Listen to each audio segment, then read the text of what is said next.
जो सरकार अपराध रोकने में नाकामयाब है, वो सरकार मेरे जैसे एक चुने हुए जनप्रतिनिधि को बॉर्डर पर रोक के मुझे मेरे प्रदेश में जाने से रोक रही है।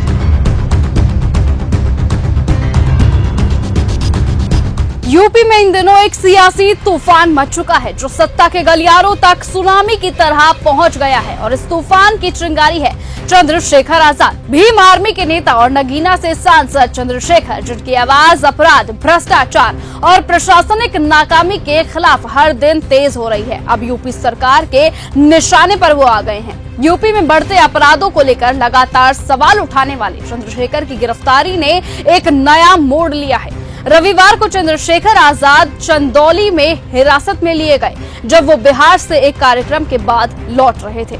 अधिकारियों ने उन्हें रोक लिया, लेकिन उनके डिटेन करने का कारण उन्हें नहीं बताया। ये कार्यवाही उस वक्त की गई जब चंद्रशेखर और भीम आर्मी ने लखनऊ में एक बड़े प्रदर्शन का ऐलान किया था। और अब सवाल ये उठता है कि क्या ये सिर्फ एक प्रदर्शन को रोकने की साजिश है, या फिर इसके पीछे एक बड़े सियासी खेल का हिस्सा है। उत्तर प्रदेश में रोज हिंसा हो रही है। आज कल एक पत्रकार को गोलियों से भून दिया, आपने देखा नहीं देखा वाजपेयी को? तो उत्तर प्रदेश के पत्रकार सुरक्षित नहीं है, उत्तर प्रदेश के वकील सुरक्षित नहीं है, उत्तर प्रदेश की बेटियां सुरक्षित नहीं है, उत्तर प्रदेश की महिलाएं सुरक्षित नहीं है, उत्तर प्रदेश के किसान सुरक्षित नहीं है, उत्तर प्रदेश का नौजवान सुरक्षित नहीं है।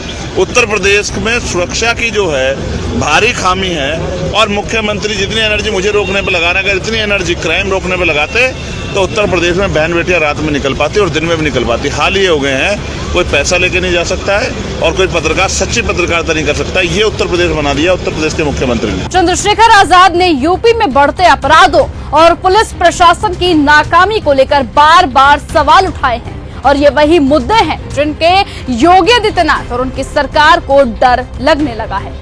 योगी, जो खुद को डबल इंजन सरकार का दावा करते हैं, अब चंद्रशेखर की आवाज से वो परेशान और डरते हैं। चंद्रशेखर ने लगातार आरोप लगाया है कि यूपी में अपराधों की बढ़ोतरी हो रही है और पुलिस का रवैया पूरी तरह से लापरवाह हो चुका है। जब चंद्रशेखर ने इन मुद्दों को उठाया तो योगी सरकार के खिलाफ सवाल उठने लगे, जो उनकी सियासी कुर्सी को हिला सकता है। और अभी कल ही का आप किस्सा ले सकते हैं, जिसमें एक पत्रकार की दिन दहाड़े हत्या कर दी गई थी और इस पर योगी आदित्यनाथ की सरकार ने कोई एक्शन नहीं लिया था। और यही वजह है कि योगी आदित्यनाथ के इशारे पर चंद्रशेखर को डिटेन कर लिया गया, क्योंकि उन्होंने साफ तौर पर इस मुद्दे को और साथ ही साथ बाकी मुद्दे जो यूपी में अपराध के लिए माने जाते हैं, यानी यूपी में अपराध को उठाते हैं, उन्हीं मुद्दों पर अब योगी के इशारे पर चंद्रशेखर को डिटेन कर लिया गया। ये कदम योगी सरकार के गुस्से को दिखाता है, चंद्रशेखर से उनकी चिढ़ को दिखाता है। चंद्रशेखर ने तो यहाँ तक कह दिया है कि जिसे जितना दबाओगे वो उतना ही बढ़ेगा।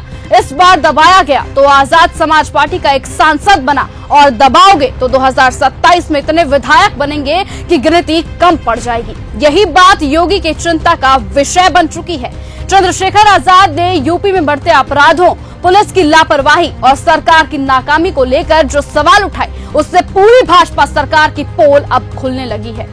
ये वही मुद्दे हैं जिनके कारण योगी आदित्यनाथ का गुस्सा इस कदर बढ़ गया है और इस कदर उनकी चिढ़ बढ़ गई है कि उन्होंने चंद्रशेखर को खामोश करने के लिए उन्हें हिरासत में ले लिया। योगी आदित्यनाथ की डबल इंजन सरकार का दावा अब सवालों के घेरे में है। क्या ये डबल इंजन सिर्फ एक दिखावा है? क्या यूपी में अपराधों का बढ़ना, भ्रष्टाचार और प्रशासनिक नाकामी के बावजूद सरकार अपनी जिम्मेदारी से भाग रही है? इन सब सवालों के बीच चंद्रशेखर अब सरकार के सामने चुनौती बन चुके हैं। ये सियासी संघर्ष अब सिर्फ एक प्रदर्शन से कहीं आगे बढ़ चुका है। ये सत्ता और विपक्ष के बीच की एक निर्णायक जंग बन चुकी है और अब देखना होगा कि 2027 के चुनावों में जनता किसे जीत दिलाकर अपना नेता बनाती है। क्या चंद्रशेखर और उनकी पार्टी योगी आदित्यनाथ की तानाशाही से जूझने में सफल होंगे, या फिर यूपी में एक और तानाशाही का दौर शुरू हो जाएगा? चंद्रशेखर आजाद की गिरफ्तारी और योगी सरकार का गुस्सा अब यूपी की राजनीति में नया मोड़ लेने जा रहा है। इस लड़ाई का परिणाम क्या होगा, ये आने वाले समय में साफ हो जाएगा। लेकिन इतना जरूर है कि जितना दबाओगे उतना बढ़ेगा। और चंद्रशेखर का यह बयान अब योगी आदित्यनाथ की सरकार के लिए एक चेतावनी बन चुका है कि आखिरकार 2027 में अब चंद्रशेखर किसी से भी डरने वाले नहीं है। तो फिलहाल आप किसे अपना नेता बनाएंगे? कमेंट सेक्शन में अपनी राय लिखकर जरूर बताएं। और ऐसे ही लेटेस्ट अपडेट और खबरों के लिए आप बने रहें और देखते रहें चैनल न्यूज गंगा। नमस्कार। ऐसी ही खबरों को सुनने और देखने के लिए सब्सक्राइब करना बिल्कुल मत भूलिएगा चैनल न्यूज गंगा। खबरें अच्छी लगी तो लाइक का बटन दबाना बिल्कुल मत भूलिएगा। कमेंट बॉक्स में टाइप भी कर सकते हैं और हाँ, शेयर करना भी बिल्कुल मत भूलिएगा।